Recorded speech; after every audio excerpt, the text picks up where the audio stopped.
Weather conditions are a little bit tricky for everybody because the rain coming down heavy at sort of one end of the circuit and not in other parts. And of course, for some of these machines, they're going to get a little bit damp doing the demonstration. But nonetheless, Bruce, it's lovely to see this Alfa Romeo collection. And as they were explaining, you know, we are celebrating some key years, 100 years since that 1925. It was called the World Championship for Manufacturers. It wasn't called F1 in those days, but it was that first World Championship win, and it was Alfa Romeo that did it. It certainly was, and some of the most fantastic cars were the P3s. I'm delighted we're alighting on this pale blue one with the a dark red stripe. That was a nod to Alfa Romeo, the Italian racing red. But this is a car with a phenomenal story. It was racing down in Uruguay, Jean-Pierre Wimille car, and they decided for various tax reasons it needed to be taken out of the country, so they made a raft out of oil drums. I'm not making this up, by the way. Painted the car a different colour, had some native Indians just to basically get it across the River Plate and out of the country,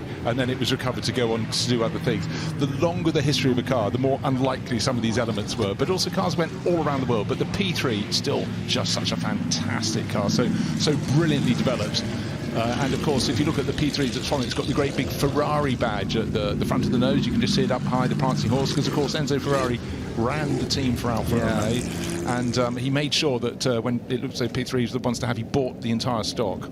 That's the way to beat the opposition. Absolutely. No, it's a very good point, because Enzo Ferrari was crucial to some of the success that Alfa Romeo took, particularly in the 1930s, because he was running his own team then. But of course, after World War II, he went separate. And ironically, of course, it was Alfa Romeo who then went on to win the World Championship, the first ever F1 World Championship in 1950. They'd already been winning lots of races in what they called Grand Prix racing, hadn't they, post-World War II, and based on a car that actually had been originated in the 1930s, the Alfa 158. Yeah, the Alfetta, absolutely brilliant. I mean, they were so far clear, but you think, hold on, that was effectively 4.5 years after the end of the Second World War. Surely some other stuff was made in the interim, but no is a simple answer, and they did very well to stash the cars away, keep them out of harm's way. And there is one of those Alfettas with 41 on the bonnet, on the nose of the car, and the team obviously running in the days where you ran in your national colours. To run all the cars in the red for that opening Grand Prix at Silverstone would have been quite confusing to see which was which, so they did. Each driver had an identifying series of stripes around the nose of the car. Very, very clever tactic.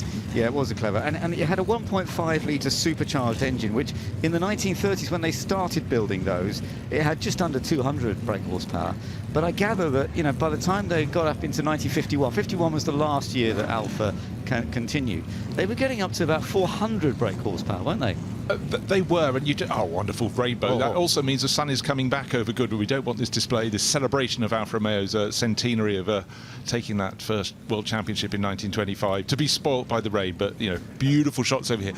But yeah, I mean, the full array of cars is the thing that really surprises me. You know, you often think you know a period of racing from a manufacturer, but the evolution and the fact that racing was far more global than we thought. As I was saying, that P3 that had to be got out of Uruguay for whatever reason, you know, you suddenly realise the global spread was there. Second World War was an interruption, and it took quite a long time to get everything back going again, didn't it? It did, yes, absolutely. And thankfully, Alfa Romeo were able to survive. And actually going into the 50s with Formula One, and then they decided to cut out of Formula One because the rules were changing going into Formula One. They reduced the engine size, and also they realised that 1.5 litre supercharged was actually using a lot of fuel. And the Ferrari team were actually challenged their second year, and they did win the championship. Juan Manuel Fangio took the second title for Alfa Romeo, but they were under a lot of pressure by Ferrari because they were using more economical, they were bigger engines, but they weren't supercharged, and they used a bit less fuel. They didn't have to keep making so many pit stops. Yeah, and also Alfa Romeo worked out that they needed to keep their road cars going, so competition had to take the back burner. But look at some of the exquisite shapes, the little TZ1 GTs down there, the TZ2s with the truncated tail, the 8C Monzas, there's the 8C 2300s. There is the whole array here.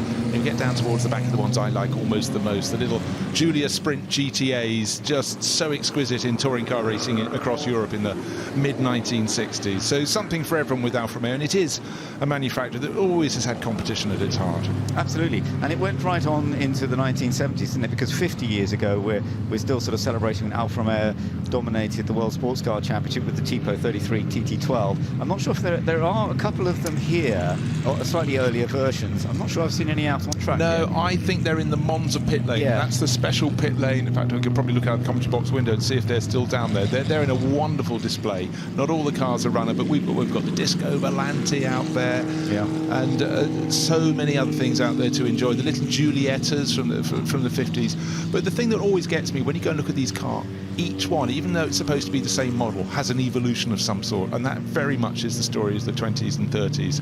And again, you do need to get down and take a close look. But the famous clover leaves, the 4-leaf clover that was on the bonnet of the early runners, and then of course the badge changed, and Alfa Romeo Milano.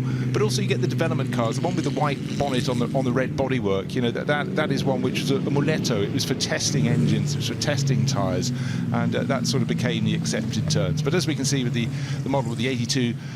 Just going through, that's a very, very early one, and that's got the famous cloverleaf on board with the white triangle background.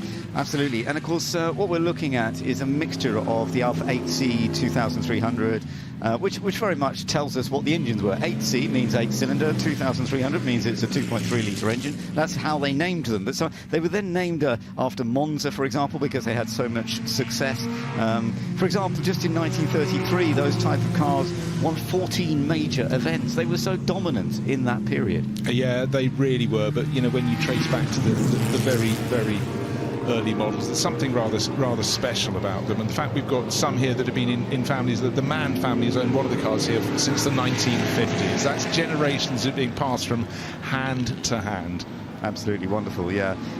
Lots of Mille victories. Of course, that was one of the great Italian races pre-World War II, and again post-World War II, but pre-World War II, they were absolutely dominant. 10 victories, 1928 to 1938 with the 6C and the 8C. Absolutely superb. Their first Le Mans win, which initially was with a... Oh, there we are. We have got one of the later 1970 cars out there, actually. I thought they were going to be sitting down, but this is good to see, because this is sort of the origins of the car that then went on to win in 1975. Yeah, and didn't win Le Mans. They won the World Sportscar Championship, but they weren't able to race at Le Mans. Everyone always wants to win Le Mans, but anyhow, they took the title. Henri Pescarolo, Graham Hill, dominant that year. But you know, there are loads of periods in racing where sports car racing is strong, and it certainly was when they won that. Then it went into a bit of a dip in the late 70s, but some of the top names in those days, all the Formula 1 drivers would be trying to get themselves into sports cars as well, to earn more money, and you never know, to keep their careers up in lights. But Alfa Romeo had a certain magic about it back then. Yeah, absolutely right. But it's lovely to see this mixture of machinery that we're celebrating from, as we say, 100 years ago to 50 years ago for Alfa Romeo in competition and competing with such remarkable machines. And I was just mentioning at Le Mans, some of the early 8C 2300, they actually initially, you'll see there are a couple of slightly longer wheelbase versions, because the original rules, I gather, you had to have effectively an extra passenger space, but they quickly changed that. You still had to have a two-seater, but the original rules, you had to have a slightly longer version of the chassis, but they did really well at Le Mans. Their first win was in 1931 with the 8C 2300. Sir Henry Birkin was one of the drivers of that, but they went on to 4 wins in a row in those early 30s. That was the only time they actually won outright, though, at Le Mans, wasn't it? No, yeah, and it was absolutely fantastic. But just looking at these Tipo Bs, or the P3s, as they're known, come from the Auriga collection and have been built up absolutely beautifully. And again, they have the evolution. The red one has got different front suspension to the pale blue one we saw with the Exquisite meal car with the stripe down the side. So constant evolution. But the earliest cars, unfortunately, we didn't get a P2 to come here. Wasn't released. It was a national treasure back in Italy, and the paperwork became too much during the summer break, so that's a big sadness. But to see the P3s is always special. But the really early ones, the 2 Targa Florio cars from about 1922 and 1924, so those are very special. But for fans of a certain age, people like me, looking at these Alfa Giulias and the Sprints and the GTAMs, they're very, very special too. They are lovely, aren't they? And of course there are modified versions. I mean, this is one of the more sort of standard looking of the Alfa Giulia Sprints, which were very, very successful. They made them very light too, with aluminium floor, and they worked on just providing plenty of horsepower, but on lightweight, and it was very, very efficient. But then, of course, they had some of the Zagato modifications of them as well, didn't they? Looked a bit different. And there's one of the slightly early ones. That's the Giulietta, isn't it? Before it came the Giulia, it was the Giulietta. Yeah, the Etta meaning the smallest version, and that's. But again, now look, how's this for elegance? So your travelling bag, and on the pannier bag, if you like. That's a Lucas Huni driven car, Swiss number plates, and Lucas's cars are just beyond exquisite in terms of their preparation. So superior elegance. So these aren't all competition cars. Some of them are cars that were, your road cars, but sort of the ultimate road cars of the time. But the P3, we're looking at one just coming in shot in front of the TZ model. There's no way that wasn't a competition car. They were just mighty, the P3s. Yeah, but these TZs, these Alfa TZs based on the Giulia, but with very modified bodywork to make them compete very effectively in the fast tracks like Le Mans, for example. They would run in class in those days rather than sort of overall, but very, very effective, very beautiful machinery, and yeah, you can see this very stylish vision really from this particular version. Yeah, that wonderful truncated tail, effectively a cam back end on the car, but really, really beautiful. But I'm delighted the rain flurry that greeted the cars has passed away. We can see these cars in the sunshine. We'll see them each day through the Goodwood Revival, but a real treat. And if you're at the circuit, do walk out to see them. They're parked halfway down the Lavant Straight, and when you see the sheer assembly of cars that are here, it is something very special. Yeah, absolutely right. We shall see how it all goes as we go through the rest of the day as well.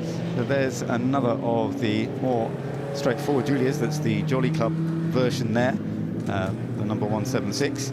And so, yeah, there was so many people racing these machines all over Europe. And in fact, they also went into rallying, didn't they, in the 60s too? Rallying and hill climb. There's the checkered flag at the end, so the driver's going past. Yeah, I mean, cars had to be much more multi-purpose, and I think a little Giulio could have been race rally. That one with Garage 59 sign writing, that must be Alexander West. He's got quite an array of cars, but he's very much involved with the Garage 59 GT teams. But just sitting out, it is a windy day, but going around the circuit, smiles all around, and just great to see, particularly the 8C 2300s, wonderful cars, the long chassis 8C. But to me, the stars of the show have most definitely been those pair of P3s that we saw as the real representatives when Alfa Romeo got a grip on motor racing and really started winning. No, it was absolutely wonderful, as you say, pre-war, with the single-seater ability that they had to take such great victories, and yeah, absolutely superb. And then what they managed to do after the war, and then going into the sports car world, of course, that was impressive as well. But as you say, the P2, which sadly we don't actually get to see this weekend, but winning a total of 14 Grand Prix back in its day between 1924 and 1930. And so, yeah, some really lovely machinery. And this one is the Disco Volante, the flying saucer, but it was, specially modified, but beautiful. This is one of the cars, doesn't matter if it doesn't win races, or it did win races, because it is just such a work of art, and always a delight to see that one. It is. We see it here at Goodwood, I think, before, probably. So, yeah, it's a lovely looking machine. And one little story to go with that. But let's go to highlights, because there's so much to enjoy. So let's have a little look at some of these remarkable mix of Alfa Romeos, starting off from 100 years ago, when they went into sort of single-seater events and sports car events like Le Mans, and taking victory in that first World Championship in 1925, then taking their first win in the early 1930s in Le Mans with slightly bigger versions effectively. But then you're going right up into the 1950s, 1960s, and even just into the 1970s. But as you say, these early single-seater race machines, so great to watch. Fantastic. These two, the P3s, to me, the stars of the show. Everyone has their own favourites. If you were born a little bit later, you might love it. This car, which is the 33, the TT model, and great to have those out there, celebrating at various points across Alfa Romeo's race history. Absolutely right. And some great star drivers. Of course, Tazio Nuvolari, for example, was a great Alfa Romeo driver. And when they were competing against the likes of Mercedes in the 1930s, he managed to take the last win in 35.